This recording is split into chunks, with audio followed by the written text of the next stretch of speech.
tahun ke belakang tidak antum jumpai pertengahan Ramadan itu hari Jumat, dan itu baru kita temui di Ramadan insyaallah tahun ini. Antum bisa cek kalender. Maka benda langit ini pun menjauh dari bumi. Benda langit ini menjauh dari bumi, mendekat ke matahari. Di saat itu benda ini tidak kuat dengan panas matahari, bisa jadi meledak. Dar. Apakah itu ledakan yang akan didengar di tanggal 15 Ramadan jika 15 Ramadan jatuh pada hari Jumat? Tahun ini 1441 Ramadan 1441 Hijriah, 15 Ramadan jatuh hari Jumat. Ustaz nakut-nakutin. Oh enggak, saya enggak nakut-nakutin. Saya berbagi rasa takut. Saya enggak mau takut sendirian.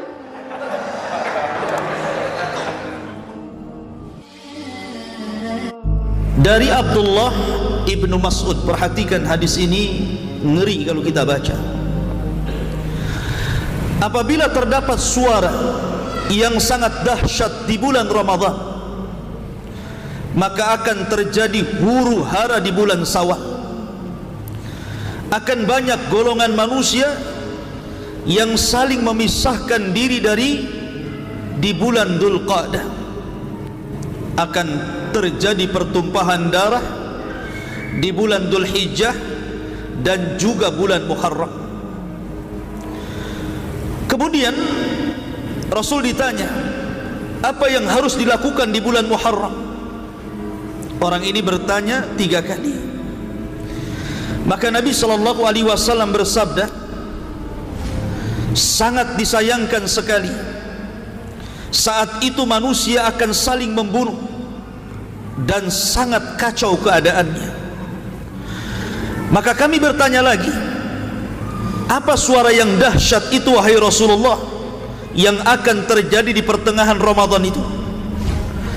Maka Rasul mengatakan, suara itu terjadi di pertengahan bulan Ramadan, bertepatan dengan malam Jumat, dan suara dahsyat ini akan membangunkan orang-orang yang sedang tidur, menjatuhkan orang-orang yang sedang berdiri, menjadikan para wanita-wanita terhempas dari kamar-kamar mereka.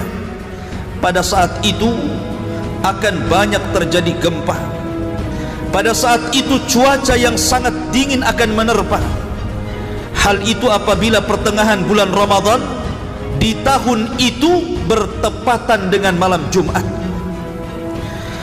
Apabila kalian melaksanakan sholat subuh di hari Jumat pada pertengahan bulan Ramadan, maka masuklah kalian ke dalam rumah-rumah kalian, kuncilah pintu-pintu rumah kalian, tutuplah jendela-jendela rumah kalian, dan selimutilah diri-diri kalian, serta tutuplah telinga-telinga kalian. Apabila kalian merasa ada suara dahsyat, maka bersungkurlah sujud kepada Allah Subhanahu wa ta'ala seraya berzikir, Maha suci Allah, Maha suci Allah, Maha suci Allah, Maha suci Allah, wahai Rabb kami, Maha suci Allah.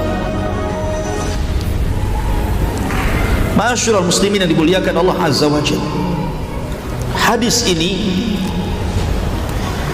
dijadikan sandaran oleh sebagian doa tentang akan terjadi huru hara di tahun 2020. Dari sekarang Ramadan tinggal berapa bulan? 4 bulan. 4 bulan lagi. Betul. 4 atau 5? 4 bulan lagi. Masya Allah. 4 bulan lagi dari sekarang akan terjadi huru hara dahsyat menurut hadis ini. Masalahnya ikhwatu fiddin muliakan Allah Azza wa Jalla, hadis ini apakah derajatnya sahih ataukah derajatnya dhaif? Kalau seandainya hadis ini sahih, maka tentu kondisinya akan mengerikan, karena akan terjadi di pertengahan bulan Ramadan itu suara yang sangat dan maha dahsyat. Ada sebuah hadis yang dhaif. Hadis ini dhaif, Tidak boleh jadikan akidah kita, tapi hanya sekedar untuk didengar sih sah-sah saja. Apa kata Rasul? Bahwa Al-Mahdi dibaiat nanti di bulan Muharram, diawali dengan terjadi hantaman meteor ke muka bumi pada bulan Ramadan, di pertengahan Ramadan pada hari Jumat. Kalian larilah ke dalam rumah-rumah kalian, tutuplah pintu dan jendela kalian rapat-rapat, masuklah ke dalam kamar, sujudlah kalian, baca Subhanallah, Subhanallah. Siapa yang membaca itu, dia akan Allah selamatkan. Yang tidak melakukan itu, dia akan binasa, celaka. Maka qadarullah bertepatan 1441 besok ini, pas hari Jumatnya tanggal 15 Ramadan, hari Jumatnya 1441 besok. Apakah ini Allah a'lam? Tapi hadis ini dhaif. Kata Ustaz Syafiq Basalamah, ini hadisnya malah maudhu katanya. Ya, dia bacakan riwayat dari Syekh Ibnul Jauzi. Tapi saya mendapatkan hadisnya hadis yang dhaif. Cukup sebagai informasi bagi kita.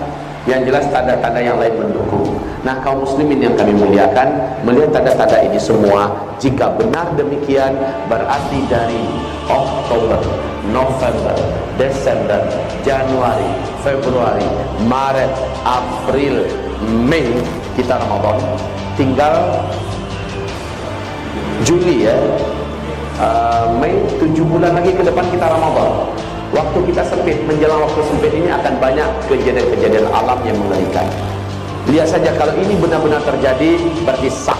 Jika belum terjadi, kita berlapang dada, kita senang dan bangga, kita sujud syukur, dan kita diberi oleh Allah kelampangan dan kesempatan lagi ke depan.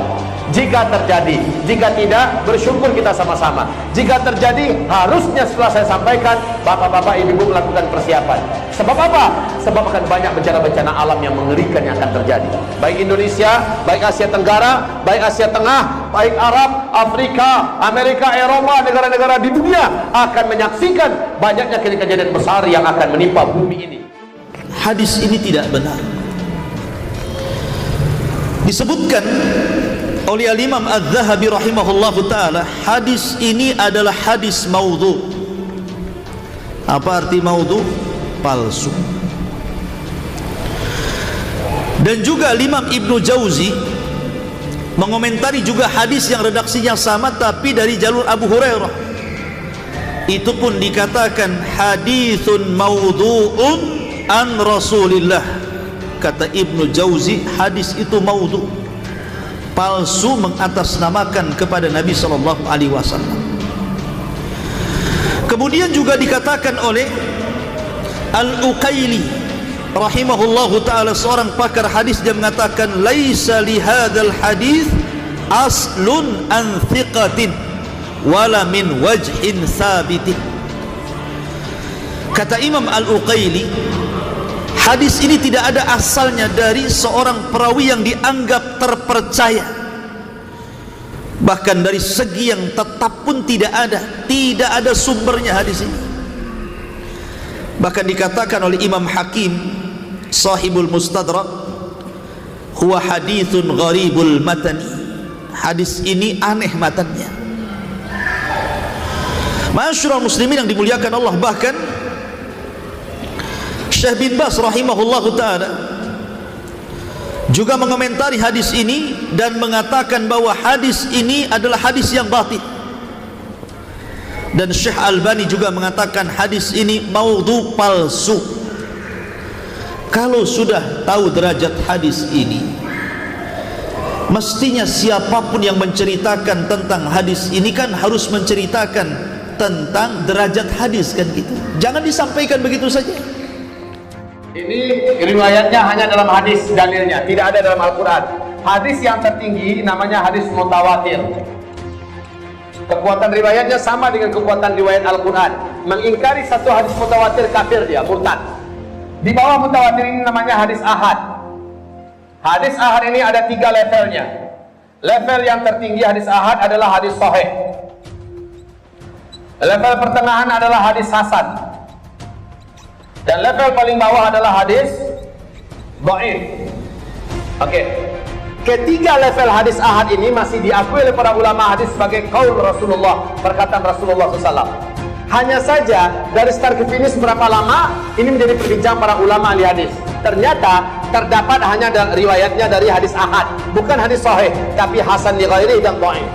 Ada yang bertanya, Ustaz, kalau hadis dhaif untuk apa Ustaz disebut di kita? Ini yang perlu saya cuci kembali, saya brainwash kita semua. Jangan buruk sangka dengan hadis dhaif. Sebab apa? Hadis dhaif bukankah masih diakui oleh para ulama hadis sebagai perkataan Rasulullah sallallahu alaihi wasallam? Ada 8 adab berinteraksi dengan hadis dhaif. Yang pertama, hadis dhaif kalau disampaikan kepada orang wajib menyampaikan status hadis itu kepada orang yang mendengar, agar orang tidak menyangka ini hadisnya sahih. Yang kedua, hadis dhaif tidak boleh dijadikan sebagai dasar akidah, dibina di atasnya keyakinan.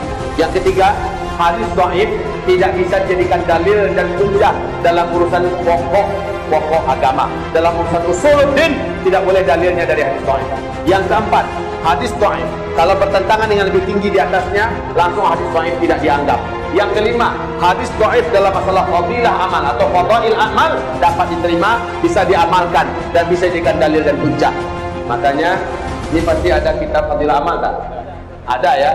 Di kitab fadilah amal ini yang dipegang oleh saudara dan sahabat seiman kita dari jamaah tabligh, di dalamnya ada hadis sahih, ada hadis hasan, ada hadis dhaif. Sepakat para ulama ahli hadis dhaif dapat dipakai dalam urusan fadilah amal. Oke. Yang keenam, A dan B. 6A. 6A, hadis dhaif masih perkataan Rasulullah. Menurut Al-Quran surat Al-Hujurat ayat 1 ayat 2, perkataan Rasulullah wajib lebih ditinggikan daripada perkataan manusia mana saja. Ketika Habib berkata, Kiai berkata, Ustaz berkata, ulama berkata, MUI berkata, Dai berkata, guru berkata, tiba-tiba muncul qala Rasulullah. Rasulullah berkata, hadisnya dhaif. Sepakat para ulama hadis mengatakan qala Rasulullah lebih tinggi daripada perkataan manusia mana saja. Itu 6A.